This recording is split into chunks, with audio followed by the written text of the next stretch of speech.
Hello friends, this is Akulmach live and I'm Chandrakant.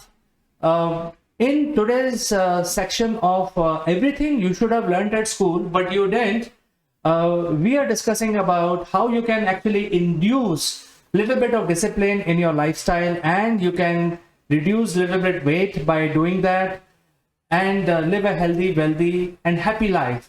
You can make your family members happy, your friends happy and so on. To have this discussion, I'll be joined by a very senior industry colleague of mine, Mr. Gaunt from UK. Before I start my discussion, I have to tell you that using this QR code, which is displayed on the screen, you can instantly get connected to us by just pointing your mobile phone camera onto this QR code. So friends, I will join you after a short break along with my guest. Don't go anywhere.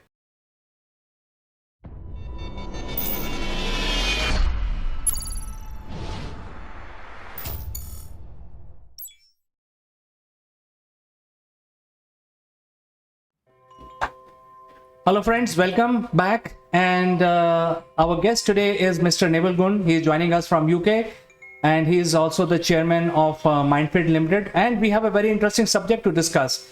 How are you today, Neville? Good morning, CK. Good morning, everybody. And my goodness, CK, what a picture in your background. Anyone would think it's the monsoon season. Well, it is not a picture, Neville. It's real. Monsoon is here. It's pouring. It's raining.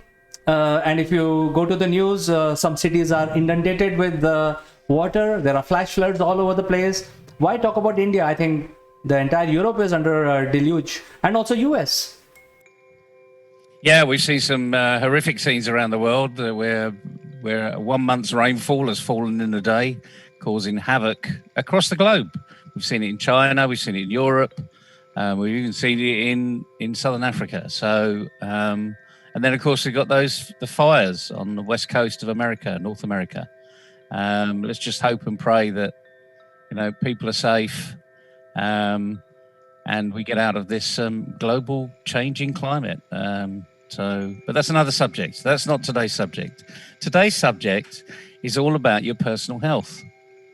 You, as a head of the family, as an individual, looking after the health of your family. So I think it's a big subject, CK. Should we get involved in it and get into the discussion? Yes, Neville, I have to tell you a small truth about myself. I used to be about 92 kgs. My height is 5'8". And I'm not scared to share all this information because I'm not, this is not important for me at all. But for some people it may be. But my height is 5'8" and I used to be 92 kgs. My BMR was very good. It was 25 even at 92 because I was doing a lot of weight training, etc. But then it used to, I used to always worry that, I think I'm overweight. Even though there is a lot of muscle mass. So I decided to reduce, and it took me 2 years. A slow and gradual process. I've lost 17 kgs, and as of today, wow. I'm 74. So your BMI, as they call it, is going to be bang smack in that low end of super fit. Well, I think in the BMR, it wouldn't have improved so much because. Anyway, I was vegetarian and I was not having too much food, but I was exercising a lot. So I changed the nature of my exercises. I started doing bicycling and reduced a little bit of weight training. I started doing yoga, aerobics and stuff like that. Stairs climbing. And my house was on 20th floor, not here, but in the other city. And I used to climb 20 floors. Whenever I was coming back home, I never used to take elevator. I used to climb 20 floors. And initially it took me about 40 minutes. And then gradually, over time, I brought it down to about 8 minutes. I could climb 20 wow. floors in 8 minutes. Wow, that's faster than some lifts.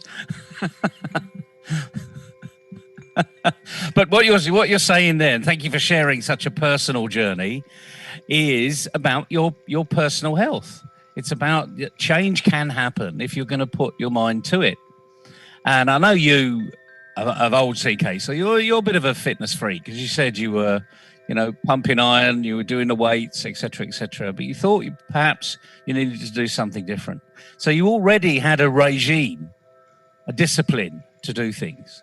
And I think where a lot of people struggle, and the consequences of the struggle is things like obesity, but where a lot of people struggle is they don't even know what their current discipline is. They don't recognize that even though they believe they're eating healthily because they're building it from scratch, they don't actually know, they don't actually write down what they're eating on paper. And when you start to write that down, just keep a little diary, and it's worth doing. If you want to implement personal change and get healthier, it's worth knowing, what do you do currently? I mean, this isn't rocket science, because you can't improve what you're doing if you don't know currently what you are doing. It's really as simple as that. So if you're eating, lots of rice, so your staple diet is rice, well, it depends what rice you're eating and how much you're eating of that rice as to whether it's very healthy for you. I mean, I don't eat a very fatty diet. Because of lots of things, diabetes being one. But there is a regime where saying a certain amount of fat is really good for you, but too much fat actually isn't. And guess what? It's true. As we always say, CK, even in business life, a little and often. Don't do too much because you'll wear yourself out. Don't do too little because you'll be bored. So this is a matter of finding out exactly what you do. So if you in your own mind, CK, in a short period of time, told me what you did, but did you actually work that out by writing it down, or what did you do to actually find out what you needed to change to do? Well, Neville, since I have been doing exercises all my life, right from my childhood, during when I was raised very early, my father and my parents actually gave a lot of good habits, because my father was in forces, and he had even today he gets up at 5 o'clock in the morning, 4:30 or 5 a.m. So we got these habits like that. So I did not write it down. Why I'm saying this, because I knew exactly what I need to do if I need to reduce my weight. In other words, I was a pro basically when I started that. So, and I also knew that there is a threshold limit, that it's a natural threshold limit, and you need to know exactly what is your threshold limit. And I had no idea about my threshold. So the first initial few months, I changed my diet, because I know that there is no overnight results that you can expect. So I changed my diet a little bit, reduced the number of times I used to consume some tidbits and all that. I stopped taking that. And another thing that I did, in addition to having a gym, I started going to office on a bicycle. So that gave me additional 60 kilometers per week without driving. So I was saving petrol, I was saving time, and in the same amount of time I could reach office, burning roughly about 3,000 calories every day additionally. So that is something which I did. But then my weight reduced by 10 kgs, but then got stuck at 10. Got stuck at 84. It did not go below that. Whatever I did many things. I ran, I bicycle very fast. I stopped taking one meal. It did not budge. It did not change. So I had plateaued out at 84. And then I knew that I have to now change something, because now body is used to that. So for a couple of months, I continued doing what I was doing, and it stayed at 84. And then suddenly, I think the threshold crossed automatically, and then dropped to 74. So I think now I'm constant at 74. My aim is to reduce by another 2 kgs. I want to be 72, and that is where I want to be. So my aim is 72, and I'm not writing anything down, but I think you made a very good suggestion. I think for certain people it may be good if they make a chart, and if they make a 3 months quarterly chart, it'll be very good. No, I think you're right. I mean, in many respects, CK, you did write it down because you put it in your memory banks. And because you had a discipline, all you were doing was changing the things you did within that discipline. So, for instance, you went to work every day in the car. You just changed what you did. You still went to work, but you didn't use the car. And the funny thing is, as anyone knows when they travel in rush hour, there's nothing annoys me more, actually, than stuck in rush hour and I see a motorbike go past me or a cyclist go on the inside, because they're a smaller vehicle and they can get into smaller gaps and they're going to get there a lot quicker. So I think the interesting thing is, as you said, but for the viewers here, we need to reinforce is you can actually get there just as quick or even quicker by not going in the car. Now, not only is that is healthier. I mean, by the way, if you do, travel on a bicycle or a motorbike, just make sure you've got a decent filter around your face. But we're all used to wearing masks these days, so that shouldn't be a problem, should it?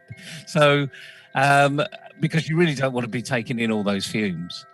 But if you go to other places in the world like Amsterdam, the car is like the bicycle. It's in the minority. Everyone's there on a bicycle. And of course, there's very, very few accidents. And there are even zones where cars can't go. So it can be incredibly healthy for you. And you just have to change the way you do things. And it might be in a small way. I'd also like to pick up one thing you also said about you hit a plateau. Now, the interesting thing is you were setting yourself a goal of reducing and reducing and reducing.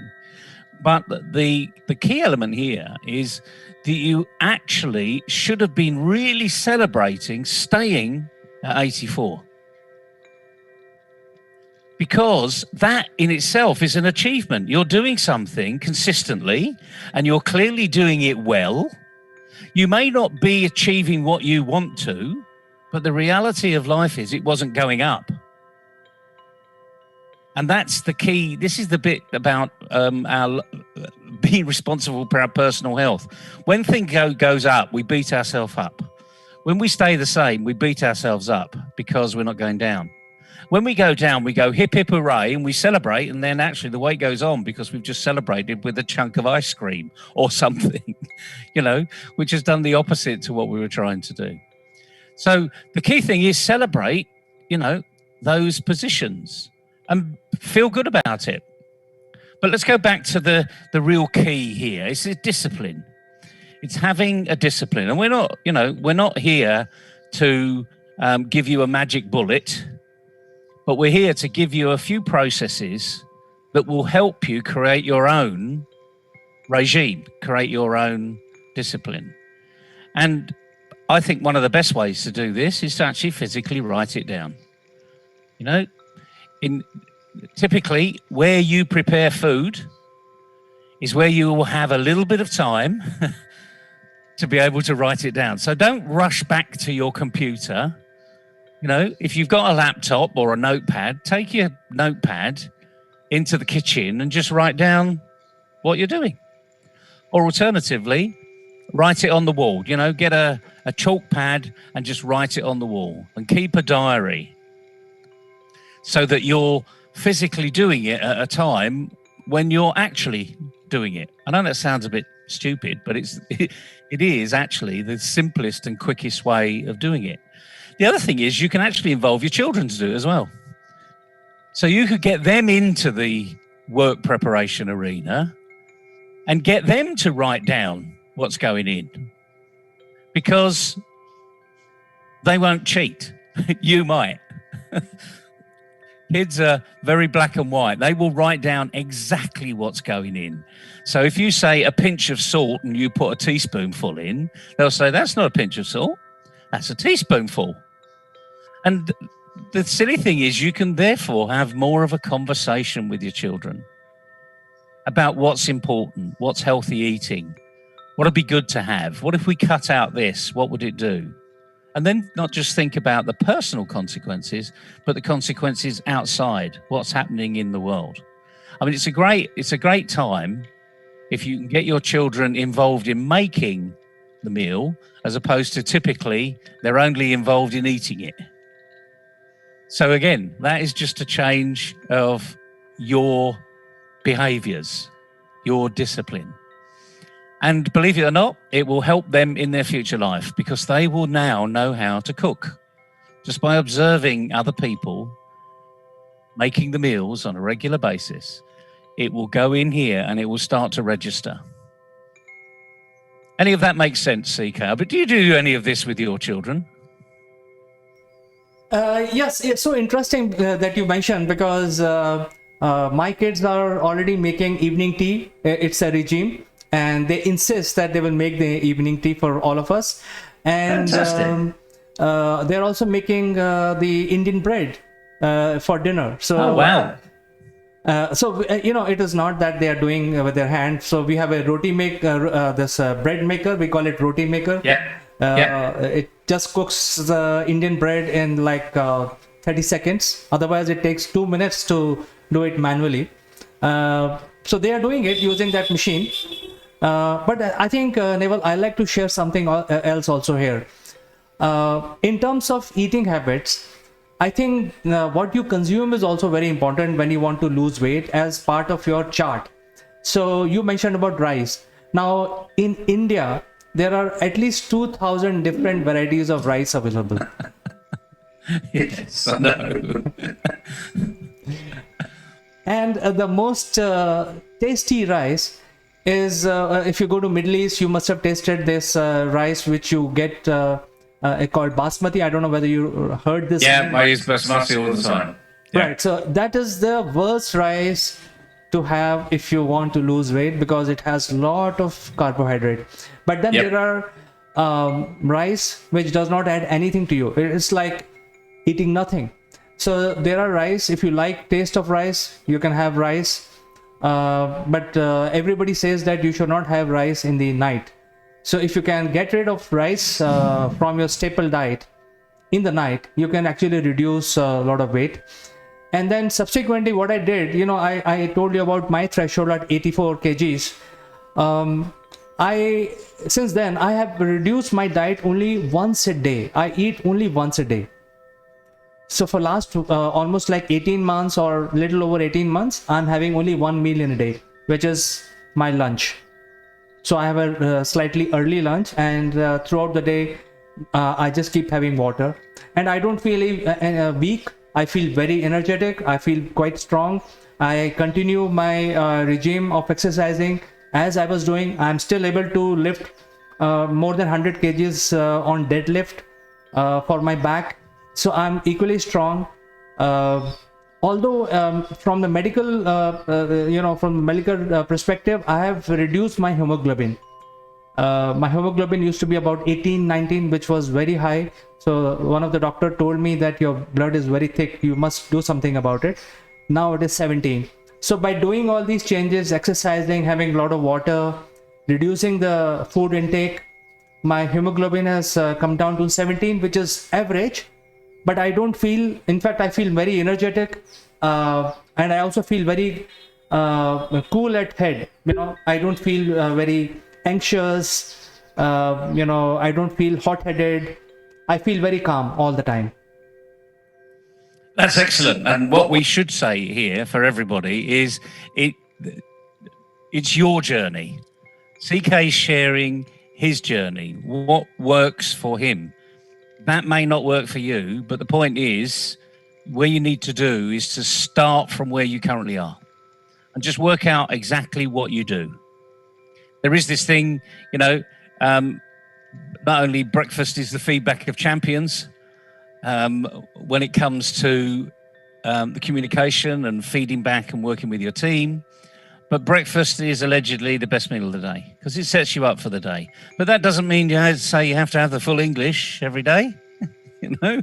Bacon, eggs, sausages, beans, tomatoes, mushrooms. You can go on because of the English breakfast could be huge. But until you know what you eat and how you're exercising and what exercising you'll do, you'll never really understand who you are.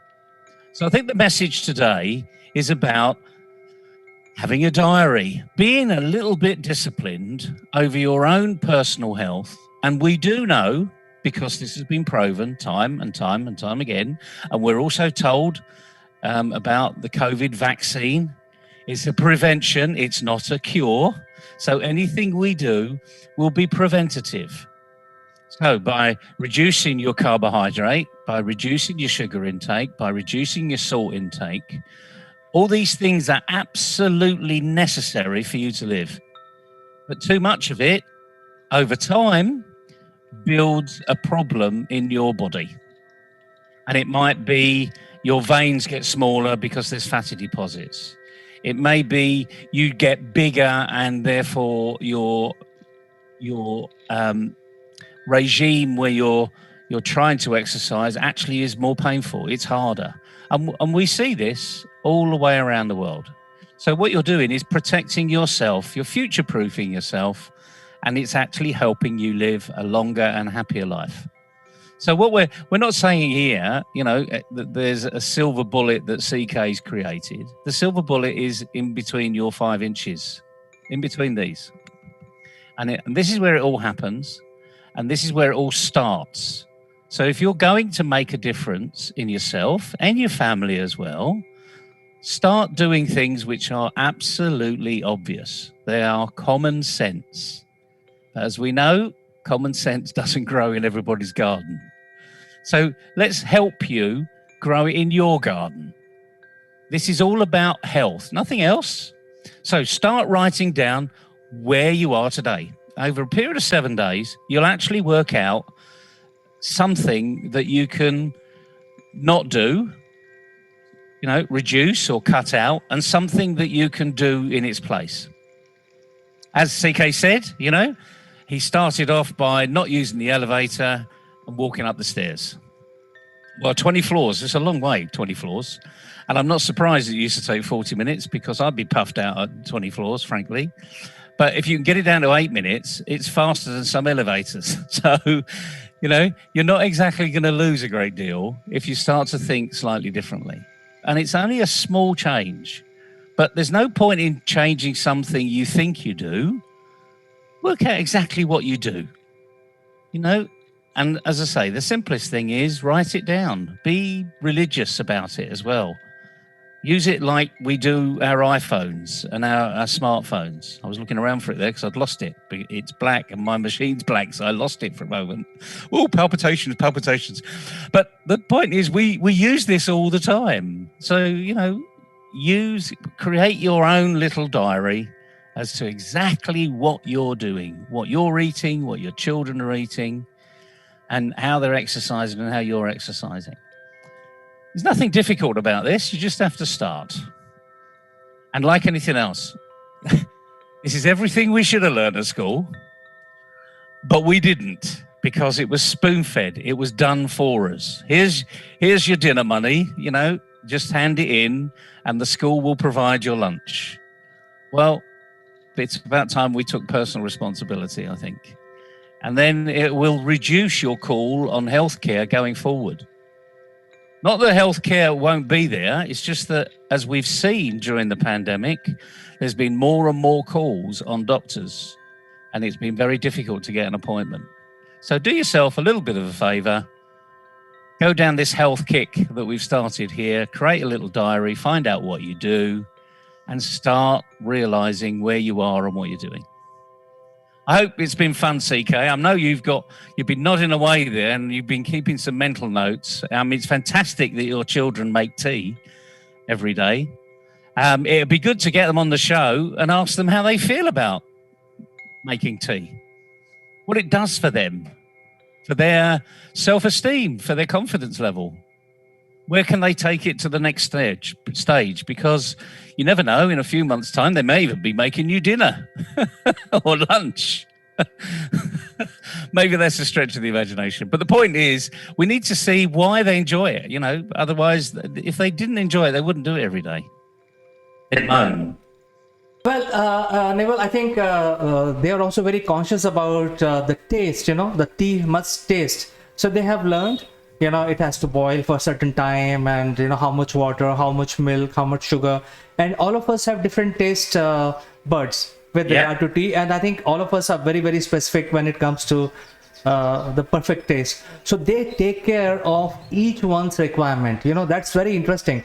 When the kids are making tea, they know exactly how much tea, what is the taste of each person in the family, and they make it accordingly. And the assurance about that is also very important. Once they make the tea, they always ask, "How's the tea?" So that's a question which they that CK, in that short little snippet there, that is so brilliant, because anyone in the workplace knows if you volunteer to make a tea, someone's going to say, no milk, 2 sugars, please. I like it really strong. And you've got all these things going on in your mind, and then you're juggling things. Well, that's called coordination. And there's nothing better than having put your best effort in, and then you say, "How's your tea?" and someone says, "Oh, it's the best cup of tea I've had all day." Just imagine the feeling that person gets back by that little bit of praise, and all it was a cup of tea. Imagine where that can go, fulfilling this huge project over 5 years, and someone says, "That was the best project you've ever done." How does that make you feel? And it all starts from making a cup of tea. We'll leave people with that thought, okay? Because, little levels of appreciation, as we all say, is really important. So enjoy your cup of tea later, CK. I'm sorry I can't be there to have it with you, but I'll be there in spirit. And hopefully one day when we do meet up, your children can make me a cup of tea. And that'll be a challenge.